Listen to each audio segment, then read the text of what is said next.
이렇게 일을 해도 월급이 꼬박꼬박 나오니까 얼마나 좋아. 너 나 사랑하지 않지? 왜 자주 연락 안 해? 마법의 주문처럼 외우시기 바랍니다.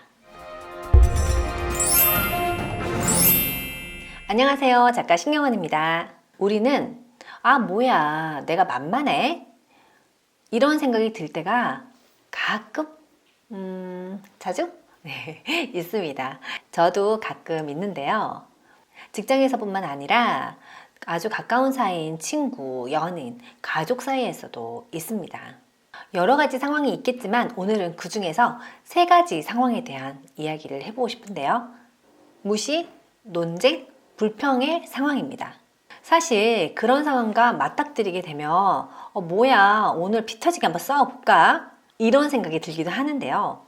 그렇게 싸워봤자 서로에게 남는 게 아무것도 없죠. 특히 직장에서는 절대 싸울 수가 없죠. 무조건 피해야 합니다. 오늘 영상 만만하게 보이지 않는 말 표현 3가지 방법으로 일과 사랑 2마리의 토끼를 다 잡으시기 바랍니다. 그리고 어떤 갈등의 상황에서도 피할 수 있는 핵심 메시지가 있으니까 끝까지 보시기 바랍니다. 첫 번째 상황, 무시당할 때입니다. 사람은 누구나 마음속에 무시당하고 싶지 않다라는 불안감이 있다고 합니다. 그래서 누군가로부터 조금이라도 무시당하는 느낌이 있으면 심기가 매우 불편해집니다. 그런데 대놓고 무시하는 사람들이 있어요. 대화를 할 때 넌 몰라도 돼. 너가 낄 자리가 아니야. 말해도 모를걸? 이런 말은 아주 가까운 사이에 해도 기분이 썩 좋을 리가 없습니다. 부하 직원의 하는 일에 마음에 들지 않은 직장 상사가 너는 참 좋겠다. 이렇게 일을 해도 월급이 꼬박꼬박 나오니까 얼마나 좋아. 좋은 회사야. 전업주부인 아내에게 남편이 이렇게 말을 합니다. 하루 종일 잠자고 드라마 보고 참 좋다 좋아. 뉴스는 좀 봐? 세상이 어떻게 돌아가는지 알긴 알아? 이런 무시하는 말을 할 때 어떻게 대처를 해야 할까요? 그런데 이런 말을 하는 사람들의 심리는 과연 무엇일까요? 상대방을 낮춰서 자신은 가치 있는 존재라는 것을 확인하고 싶은 심리라고 합니다. 이런 말을 들으면 자칫 자존감이 확 낮아질 수 있는데요. 그 자존감을 지켜야 합니다. 이런 말을 하는 사람에게는 당신을 싫어하고 싶지 않아 라고 말해야 합니다. 무시하는 남편에게는요, 난 당신을 미워하고 싶지 않아. 그러니 더 이상 그렇게 말하지 마. 이렇게 부드럽지만 단호하게 말해야 하고요. 직장 상사에게는요, 부장님, 저는 부장님을 계속 존경하고 싶습니다. 그러니 그렇게 말씀하지 마시고 제가 어떤 점이 부족한지 좀 더 구체적으로 말씀해 주시기 바랍니다. 라고 말해야 합니다. 무시하는 말을 그냥 듣고 있으면요, 만만한 사람이 됩니다. 그래서 계속해서 그런 말을 쏟아내게 됩니다. 상대방이 하는 말에 감정이 상해서 말투를 문제를 삼으면은 더 큰 갈등이 생기게 됩니다. 지금 그렇게 말을 하면 내 감정이 상하는데 내 감정이 상하는 건 난 싫다. 그러니까 이제 그만하라 라는 내용을 정확하게 표현해야 합니다. 2번째 상황은 논쟁이 지속될 때입니다. 논쟁은 서로 의견이 다를 때 일어납니다. 긍정적으로 발전하게 되면 가장 좋은 결과물에 도달하게 되겠지만 부정적으로 발전하게 되면 싸움이 되죠. 나도 상대방도 자신의 생각과 마음을 바꿀 수 없다는 확신이 들면 마음이 상하게 됩니다. 자신이 상대방을 설득하지 못했다는 낭패감과 상대방이 자신의 의견에 공감하지 않았다는 서운함이 생깁니다.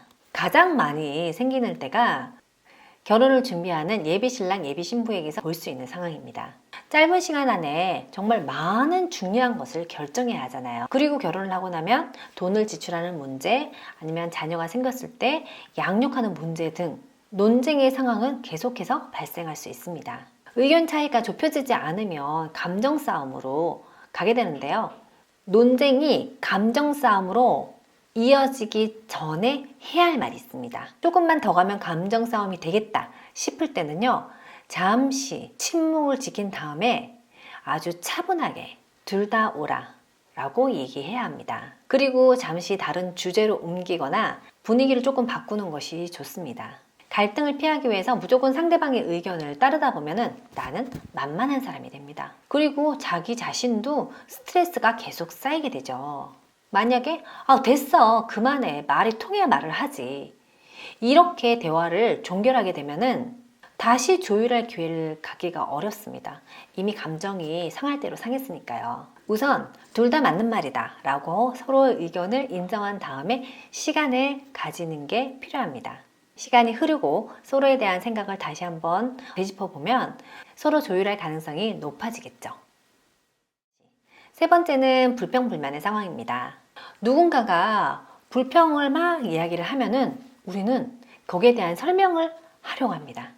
그런데 상대방 입장에서는요, 이 설명은 핑계나 변명밖에 되지 않습니다.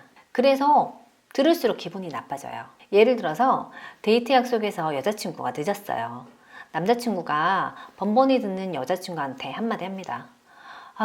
왜 자꾸 늦어? 약속 시간을 지켜야지. 그럴 때 여자친구가 설명을 하게 됩니다. 지난번에는 지하철 때문에 늦었는데 오늘은 막 나오는데 부장님이 붙잡잖아. 급한 일이라고 해놓고 가라는 거야. 그래서 막 급하게 해놓고 나오는데 휴대폰 배터리가 없잖아. 진짜 나 막 땀나게 뛰어오느라 너무 힘들었어. 나도 정말 힘든데 왜 그래? 이런 대답을 들은 남자친구는 기분이 어떨까요? 상대방이 불평을 하면 그 말이 사실인지 아닌지를 먼저 생각해 봐야 합니다. 그리고 그 말이 사실이라면 그 말이 옳아 라고 말해야 합니다. 데이트 이야기에서 보자면 사실은 여자친구가 약속 시간에 늦은 것입니다. 그것이 사실이에요. 그러니 가장 먼저 그래, 내가 늦었지 라고 인정을 해야 합니다. 그렇게 인정을 하고 나면 그 다음에는 어떤 말이 따라올까요? 미안해. 네, 사과의 말을 하게 됩니다. 늦은 것에 대해서 불평을 하는 남자친구한테 여자친구가 그래, 내가 많이 늦었지, 기다리게 해서 미안해 라고 말을 하면 남자친구는 어느 정도 기분이 풀리겠죠. 그리고 왜 늦었는데? 라고 질문을 할 거예요.